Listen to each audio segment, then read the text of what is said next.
Hi there, Sanmunani Mulweni. Welcome to Fix Channel. If you're new here, please subscribe before the end of the video. If returning, thank you for love and support. I appreciate you. Sanmune's Temple review. Because umoya wami uphezulu uxovekile. Ngiyazi lapho omunye ngizothi hawu cha uyazenzisa fix njengoba nikhuluma ngama TV shows nabantu abavela kuona akufanele njengabe umoya wakho uyaxoveka nani sithando sami anginankinga na yonke enye into enishoyo mhlambe mawukuthi into engiyikhulumile awuyizwanga kahle kuba khona ukuthi kwesinye isikhathi isiZulu awusi-understand because ngisebenzisa isiZulu.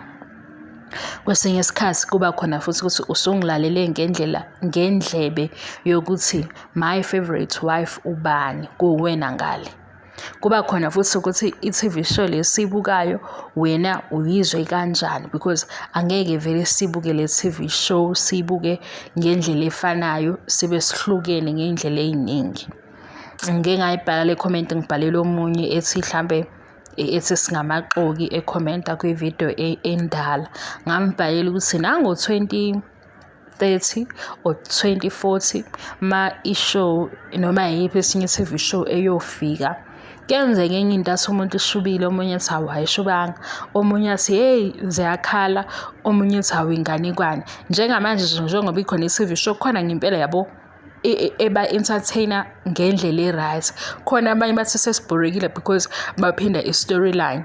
Mina into esingi-offenda ukufunda i-comment engenze na into eyenzekile engenze ngezwa sengathi kahle kahle lo obhalile uthi nginengqondo encane ibuyaphi lento futhi iyafana lento ngeke ngayikhuluma before ngathi guys masikhuluma ngomunye unkosikazi mhlambe kuba i-issue engathi i-serious ngalonkosikazi sikhuluma ngayo musana ngoba nifaka omunye nizomenza i-victim ebengangeni kule ndaba esikhuluma ngayo. La kuthana ngesithembu amakhosikazi avezwa ubaba uMseleku mayesho ewaveza ngendlela yokuthi insecure yena mayesixoxela amakhosikazi amabili kodwa eveza ngomqondo ukuthi kodwa bebazi ukuthi mina ngipolygamist kodwa kunjalo ibona abaquestion izinto engizenzayo abanemibuzo eminingi. Amakhosikazi avezwa lana ukuthi awafuni unumber 5 efike ezonkosikazi efike emagcingeni asemzumbe uMangwabe noMayeni ngokukaMseleku because umnikazi wesithembu uMseleku.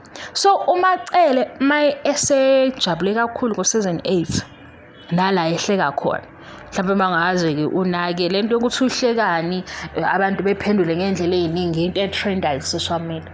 uMacele ke siqala nje eqaleni sisabona ipromo besicabanga ukuthi ujabulela umakoti kabhuti wakhe sabuye sathi hawu mhlawumbe bazoshaya ngesurprise kushada uLwandle sibuka lokho ukuthi le njabulo yakhe angathi injabulo yangempela ngempela.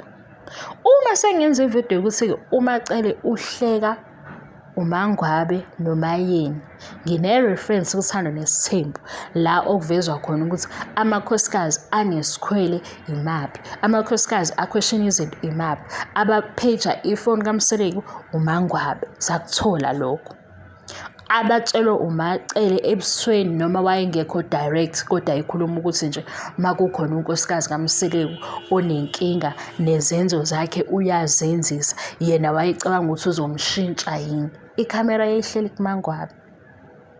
Sabona lapho ukuthi hawu lento ekhulunywa uMacele usho futhi wathulwa uMangwabe lapha bezodla ukudla kwaMacele ngazo uMacele ubeyiqala ibhizinisi ikhishi kanjani wabaphekela wathula waze wajuluka uMangwabe akaze azisho lutho. La amanye amakhosikazi sawabona ehleka kodwa kulento yokuthi nje ocabanga ukuthi uMseleku ukushilo uMacele kade enoMayeni noMakhumalo kwi-high tea yamakhosikazi akwisithembu wathi ungacabanga. Sabona ukuthi akaphenduli lamakhosikazi ahleli lapha uphendula lo amaziyo amjwayele futhi azi kahle ukuthi mhlambe uzama ukuthi uMseleki angaqhubeki nokuthatha omunye unkosikazi. Wathi ungacabanga ukuthi ukufika kwakho kuzoshintsha inhliziyo ye-polygamist. Sikhuluma ngoMacele ukuthi uhlekani. Kwavela i-comment ethi we guys, mina ngithi-ke noma ngizama ukunibonisa ukuthi uMacele ngizama ukuthi ngihlekise ngoMakhumalo wase efaka lokhu kokwengane. Ngiqale ngathi isiZulu engikhuluma ngaso asizwakali. Lokho-ke ngihlezi ngiba nakho comment section ukuthi hayi, uma i-comment yakho isiye south kakhulu kunalento ebengiyikhuluma, mhlawumbe isiZulu. IsiZulu njengoba kuyi-language yami ngiyazi ukuthi ukhulume into kanje njengoba ngiyikhuluma izwakale ngenye indlela. Nami kwesinye isikhathi kuyenzeka umuntu okhuluma nami isiZulu kuyi-language yami ngimbuzisise ukuthi uthini. Kodwa lana akukho la engikhuluma khona nge-pregnancy. Akukho la engifaka khona uMakhumalo. Ngikhuluma ngokuthi uMacele uyazi ukuthi abanesikhwele ubani eMzumbe. Abebevala udonga lolathi selibhidlikile obani. Usukela-ke ubuka ukuthi nginomqondo or nginengqondo encane because kimi ngibuka into lesimo samakhumalo kuyinto ehlekisayo. Why guys? Why? Mhlambe ukhuluma nge-TV show yesikhathi eside zibe zikhona ezinye izinto eziserious ezingenza ukuthi uzofike kulowo mqondo. Hayibo. Waze wangiprovoka umuntu kaSimakade. Waze wangiprovoka wedade. Hey. Why? Abona ukuthi lento ngiyibuka kuyinto yokuhlekisa. Ngiyenzile enye ivideo we guys ngikhuluma ngalokho ukuthi ngibe emotional phakathi kwaleya video. Manje kuzomela ukuthi ngiyilalele ngiyokhipha lezo indawo lezo mhlambe lengicishe ngikhala kuzona, noma kuzwakale ivoice yami icracker kuleyo ndawo because angathi ungithinte ekujuleni kwenhliziyo yami ngale comment yakho. Into engidina kunayo yonke ngale comment ukuthi uma ungilalele la engakhulumi khona nge-pregnancy, la engafaki khona uMakhumalo, ngikhuluma nje mina ukuthi ayibo uMacele wazoba yigamer. Lokho futhi ngizokuchaza ngesinye isikhathi ngoba ngibuka ngathi kwayena uMakhwele oseduze kwakhe ukhona into angayiboni kahle hle. Kodwa futhi engayiboni mayiqhathanisa yonke into ekhulunywayo kufanele ngabe nayo uyayihlaziya eceleni. Nakhona futhi ukuthi uMseleki uthi uMakhwela uhlakaniphile. Lokho kuhlakanipha kwakhe asikuzwa ngendlela efanayo. Yingakho ngikubalile ukuthi usasho kabi ukuthi uMakhwela ukuthi uhlakaniphile. Mangithola isikhathi mhlawumbe ngizosho ukuthi ngicabanga ukuthi uthini kuMakhwela manje uhlakaniphile.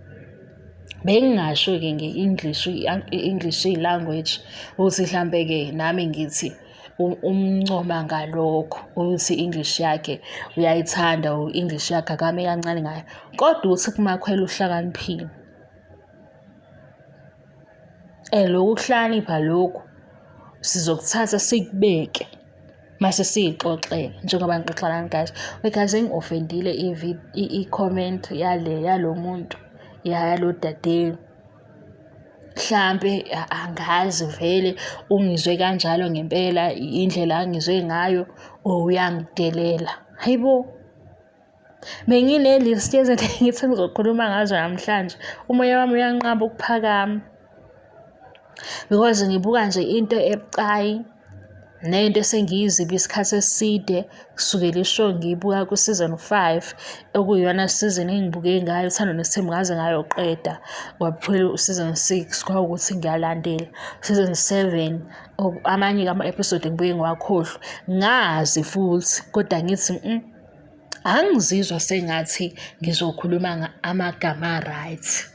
Noma ngabe lento ikhulunyiwe kwi-episode, angithi mase ngi-review-a mina, angithathi into abayikhulumile njengoba injalo. Fanele ngi-add phezu kwayo, ngizwe ngithi angiboni nokuthi ngingazitshela ngithi ngikhuluma right, ngikhuluma amagama afanele, kanti sengi-wrong, ngikuzibela lokho. Kodwa ngase ngithini? Because uthando nesithembu kukhulunywa ngamakhosikazi, amakhosikazi. Ake sibone ijeni yamakhosikazi, siyikhiphe ngaphandle le ndaba. Lena kule channel siyikhiphe ngaphandle. Hhayi ngoba futhi ngizenza ngcono ukunabanye. Angizethembi ukuthi ngizokhuluma ngendlela e-right. Ngisaba nami futhi ukuthi kufike la ngithi nje ngikhulume ngento eku-TV show mase ngi-offenda omunye ngento personal because unomuntu ohleli kwi-experience yakhe. Kunomuntu obhizi la ku-social media ngoba efuna ama-options angawasebenzisa. Kunomunye ofuna iy'mpendulo. Kunomunye oya kuma-pages abafundisi because efuna imithandazo nani. Ngiyakwazi lokho. Isona sizathu sokuthi le ndaba angiyiyeke ngiyikhiphe ngaphandle kuze kube ngibona udokotela okhuluma into ayaziyo, akhuluma ngento aseyenzile, wenzela abanye, kwase kuba-ke nalama-results okuyindaba ezinhle. Kube udokotela ofundisa abanye. Kube udokotela futhi ofundisa nathi because kwesinye isikhathi kuthi umakoti ekhona kuba abantu basemzini abamhlukumezayo. Bekala isikhathi sokuthi ushade nini mase bethi iy'ngane azikho. Ngiziba ngokuthi indaba ekanje ngiyibuka ngama-side amaningi mase ngithi noma ngabe ngiye ngazithemba ngithi ngizoba yigaga ekukhulumeni, lana ngizoshelela ngibe wrong, lana ngizobhimba because akusiyo into leyo ukuthi uvele ukhulume nje. Ngizithola namhlanje ngizizwa ngidelelekile ngale ndlela yokuthi ngizibuza ukuthi mhlawumbe ukukhuluma nge-TV show ekanje ngizibe izinto mhlawumbe ezibalulekile mase kwenza ngibukeke sengathi ingqondo yami incane because ukucabanga ukuthi ngizohlekisa ngalento usukucabange waqeda wathi lo akanandaba nalutho, into anendaba naye ama-views. Hayi, angiyivani le video guys, angizizwa ngi-right. Wow, cabangani namhlanje akuphuthumi lutho. Lona suku olukhona bekuwusuku elingekho busy kakhulu. Ngithi nje ngizohambe ngicosha ama-comment, siyixoxele, ngikhulume ngalento esikhuluma uthando nesithembu. Ngizithola ngihleli kanjena. Ngisuka ngihleli kanje ngilobo ngicabanga le comment kaningi. Ngicabanga kaningi, ngicabangela njena ukuthi mina qobo ngumuntu wesifazane. Ngumuntu wesifazane. Ngikhona nje nginomama.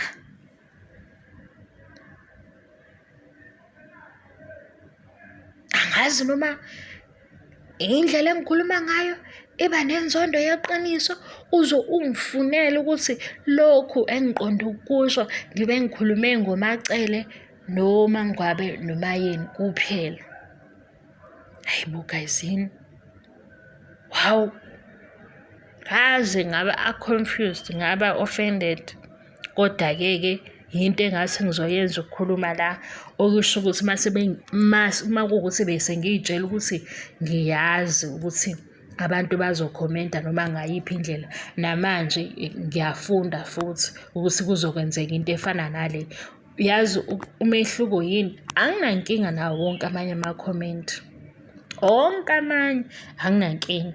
Lena ingihlupha ngokuthi ngasenza isinqumo kudala ukuthi if ngizama ukukhuluma ngalolu daba noma ngabe livela ku-TV show, fanele ngibe very mindful.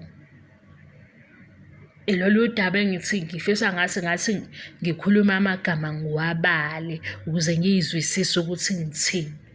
Mase ngikhuluma nge-TV show anginankinga ngoba ngikhuluma nge-TV show.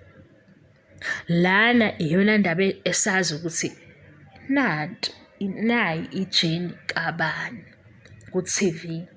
Ku-TV ijeni kaMakhumalo. Ngaphandle baningi abantu besifazane aba-experience izinto ezahlukahlukene complications ahlangene ne-pregnancy. Abanye bayazama, abanye sebagive uphile, abanye basathola ama-solutions, abanye basathandaza. So mina ngacabanga ngathi ukuvele ngisuke ngikhulume ngoba ngikubonile ku-TV show lokukhuluma ngokuthi ngizwile ukuthi batheni. Mhlambe ngizoba wrong kwenye into engiyikhulumayo ngingazizwa. Angikuzibe. Bayakhuluma ngaso ngesikhathi esivelayo, kodwa ngikuzibela lokhu ukuthi engimbona ku-TV uMakhumalo. Abangaphandle kwe-TV show baningi. And uma ngithi hawu uMakhumalo usekhulume wathi, bakhona vele abaningi abazoza bezolalela. Kanti sengiyabhimba kwinto engiyikhulumayo mase ngi-offenda umuntu ngesimo sakhe angasicelanga.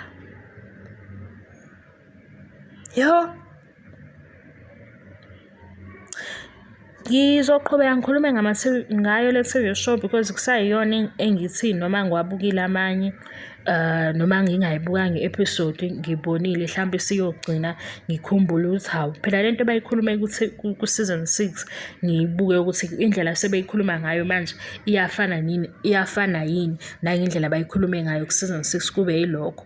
Okunye nokunye ingiphathe kabi lento guys, ingiphathe kabi ngendlela nje yokuthi ngizama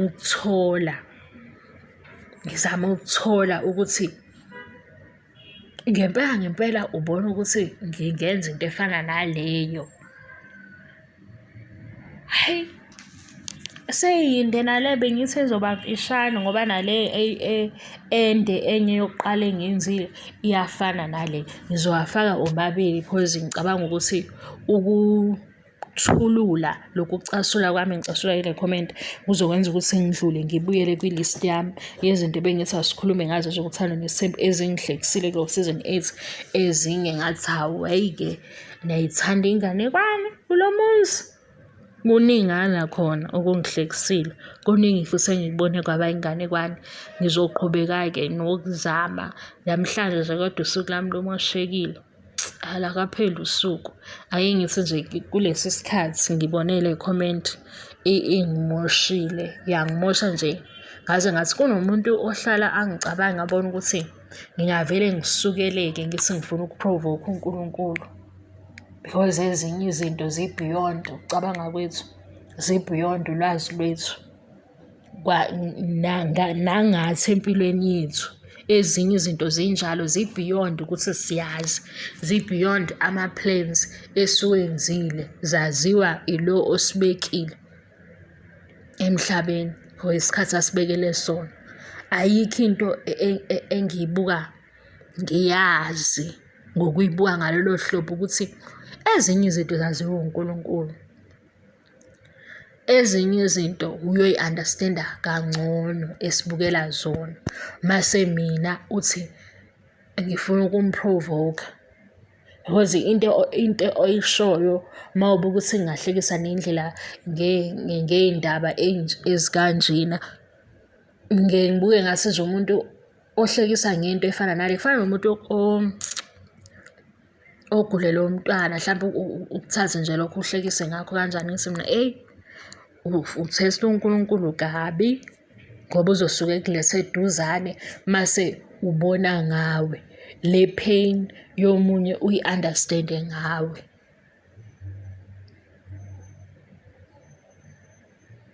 Yabo laba abahleze bethi uyaphindaphinda mawukhuluma, yimanje la ngivisa khona ngathi ngingaphindaphinda. Body shaming angi-against leyo nto. Ubani ubukeka kanjani ukwenza kube yinhlekisa, ngi-against leyo nto. Ukudelela nje umuntu wesifazane ngesakhiwo sakhe, ngi-against leyo nto. Angikwazi ukuyibala lezi zinto kaningi mase kufika kwi-pregnancy ngibe nento yokuthi ngifuna ukuhlekisa ngayo. Ngake makuyenzi sense. Akuyenzi. Kodwa ukuthi i-TV show isibekeni phambi kwami asikhulumeni ngakho, siyakhuluma ngalokho i-TV show ekubekile. Uma ulalele le video waphinde futhi walalela nale yesibili ezolandela wezwa kuyinto efanayo, ngizowafaka omabili because naleya ngiyenze ngisakhuluma ngale nto because ngiyaqala guys, ngihleze ngi-offendwa lana kukhulunywa izinto anginankinga nezinye izinto. Lena nginenkinga yokuthi ngiyizwa sengathi nginengqondo encane because ngempela umuntu onengqondo encane ongahleka omunye noma kubone kufanele ukuthi ahlekise ngakho. Abantu-ke laba abadala okuwogogo bethu ngicabanga ukuthi isikhathi sabo ukuhlukumezana bebengakuboni, bebengakwazi. Manje mhlawumbe thina sibe i-generation engcono la esifunda khona izinto ey'ningi ngathi nama-changes abakhona kumuntu wesifazane nokukhula. Yingakho thina kufanele sime esikhaleni sokuthi uma mezala ugogo mayelo bethi angibaboni abantwana, sithi awume kancane mama, awume kancane aunty. Because bona mhlampe ngokuthi ukufunda kwabo kwasheshe kwama, ezinye izinto abazazi ngendlela esizazi ngayo. Yithi esime esikhaleni sokuthi cha, iyahlukumeza lento ukukhuluma kanje. Mhlawumbe sizobuye sikhulume guys okwamanje hayi umoya wami onekile bandla, kodwa ngiyazi ukuthi ngizoba right.